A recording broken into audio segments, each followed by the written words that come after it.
छोटे मालिक। रामू अंकल, ये मेरी गर्लफ्रेंड है और हमने ना दोनों ने आज बंक मार लिया, हम कॉलेज ही नहीं गए। गर्लफ्रेंड?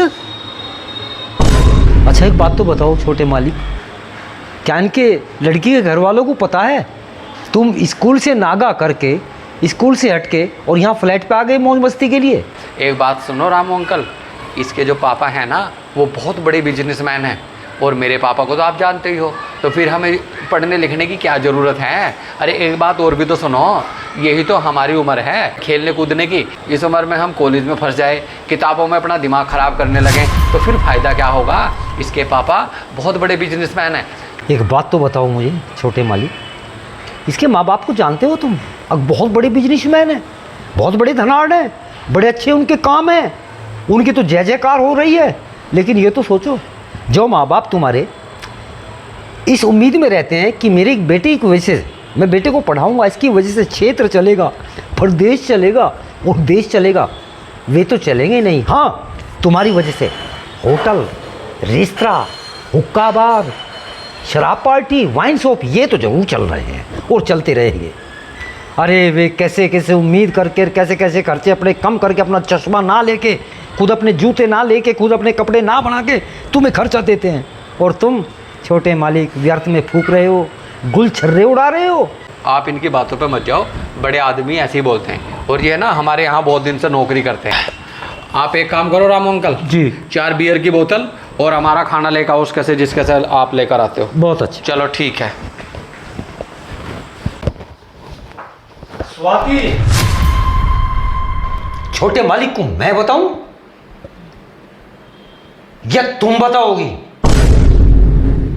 अब तेरा बाप कौन है? रामू अंकल, सच? कौन सा सच? और आप स्वाति से ऐसे कैसे बात कर सकते हो? हाँ, मैं जानता हूं उसके बाप को, बहुत बड़ा धनाढ़ है वो, कई कई मील का मालिक है वो, बहुत संपत्ति वाला है वो, और हाँ बड़ा दुर्भाग्यशाली है वो, बड़ा अभागा है, बड़ा कमबख्त भी है वो। अरे वो बाप इसका वो बाप कोई और नहीं, ये रामू है, ये रामू। स्वाति, ये रामू अंकल क्या कह रहे हैं? हाँ, ये सही कह रहे हैं, ये मेरे पापा हैं। क्या कहा? रामू अंकल आपके पापा हैं? लेकिन आप तो मुझे बताती थी कि आप तो बहुत बड़े बिजनेसमैन की बेटी हैं, आपका तो 1000 1500 नौकर काम करते हैं, लेकिन तुम रामू अंकल की बेटी हो? क्या मैं सबको बताती कि मैं एक नौकर की बेटी हूँ? और पापा ने मेरा एडमिशन इतने बड़े स्कूल में करा दिया है कि वहाँ पर सब लोग बहुत अमीर घर के हैं, नए नए कपड़े रोज पहन के आते हैं, नई नई गाड़ियों में आते हैं। क्या मैं सबको ये बताती कि मेरे पापा एक नौकर हैं? लेकिन एक बात सुनो, मैं अब आपसे 1 मिनट भी रिश्ता नहीं रखूंगा। मैं तो ये चाह रहा था कि आपको अपने मम्मी पापा से मिलवाऊं, आपसे शादी करूं, लेकिन मैं आपके साथ अब 1 मिनट भी रहना पसंद नहीं करूंगा। जो अपने पापा की नहीं हुई वो मेरी क्या होगी? विकास, आप ये क्या कह रहे हो? इतने दिन से मैं आपके साथ हूँ, 1 मिनट में आपने रिश्ता तोड़ दिया मेरे साथ। आपके साथ डेट कर रही हूँ, क्या यही प्यार था आपका और मेरा? इतनी सी बात पता चलते ही आप मुझसे दूर होने की बात कर रहे हो। अगर मैं गरीब घर की हूँ या मेरे पापा एक नौकर हैं तो आप मुझसे प्यार नहीं करोगे, शादी नहीं करोगे? इतने बड़े सपने सजा रखे हैं हम लोगों ने, वो कौन पूरा करेगा? एक बात सुनो, ये तो रामू अंकल की थोड़ी सी शर्म है कि आप यहाँ खड़ी, नहीं तो मैं आपको धक्के मार के बाहर निकाल देता। और रामू अंकल, मैं आपसे माफ़ी मांगता हूँ, मुझे नहीं पता था कि आपकी बेटी इतनी खुदगर्ज है।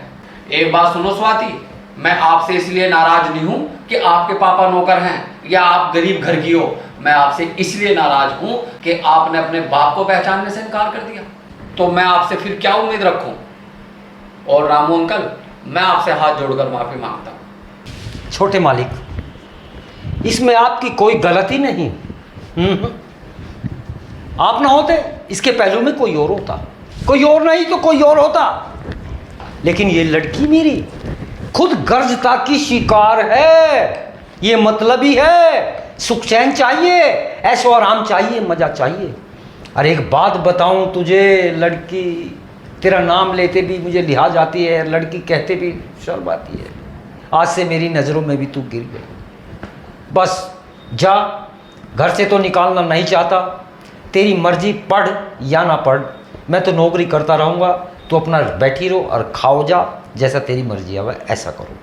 पापा मुझे माफ़ कर दो प्लीज़, मैं आज के बाद ऐसी कोई गलती नहीं करूँगी। मैंने आपको इतना बड़ा दुख दिया, इतनी चोट पहुँचाई। पापा मैं सोच रही थी कि कहीं विकास मुझे छोड़कर ना चले जाए, इसलिए मैंने आपसे झूठ बोला, इसलिए मैंने आपको पहचानने से इनकार कर दिया। पापा प्लीज़ मुझे माफ़ कर दो, मुझसे गलती हो गई। सुनो, मेरे दिल पर पहाड़ जब टूटा जब तूने मुझे पहचानने से इनकार कर दिया। मैं खड़ा और तू मेरे सामने खड़ी थी, कम से कम मुझे देख के चेहरा तो छुपा लिया होता। फिर छोटे मालिक ने कितनी अच्छी बात कही, अब मैं इससे शादी करूंगा, मैं बड़ा खुश था। लेकिन उससे ज़्यादा खुश मैं जब हुआ जब तेरे से चरित्र को देखकर छोटे मालिक ने तुझे धक्का दिया अपने जीवन से। छोटे मालिक मुझे बड़े अच्छे लगे, मैं इनकी काबिलियत की, इनकी सामाजिकता की और इनके दिमाग की दाद देता हूँ, इन्होंने इतनी अच्छी बात रखी। और सुनो, तुम जो वायदे कर रही हो, आपने हमेशा इस घर के सुख दुख में हम लोगों का साथ दिया है और इस घर के सुख दुख को अपना समझा है। और एक बात सुनो स्वाति, आप ये शुक्र अदा करो कि आप रामू अंकल की बेटी हैं, बस। और अगर आपके जरा सी भी शर्म और हया और लिहाज है तो जिंदगी में एक तो स्कूल बंक मत करना और एक अच्छी बेटी बनकर दिखाना। और इस बेचारे ने अभी पापा से पिछले महीने 2 लाख रुपए लिए ब्याज पे, जब तुम्हारा एडमिशन कराया, और तुम स्कूल छोड़ कर लड़कों के साथ घूमती हो, उसमें चाहे मैं हूं या कोई और लड़का हो। और रही बात आपके पढ़ने की और लिखने की, ठीक है, अगर आप कामयाब होती हैं और आप अच्छी बेटी बनकर दिखाती हैं तो मैं आपसे उसके बाद भी रामू अंकल से आपका हाथ मांगूंगा, अब आपसे आपका हाथ नहीं मांगूंगा। ठीक है पापा, मैं घर जा रही हूँ, आज से शिकायत का मौका नहीं मिलेगा आपको। ठीक है, देखते हैं।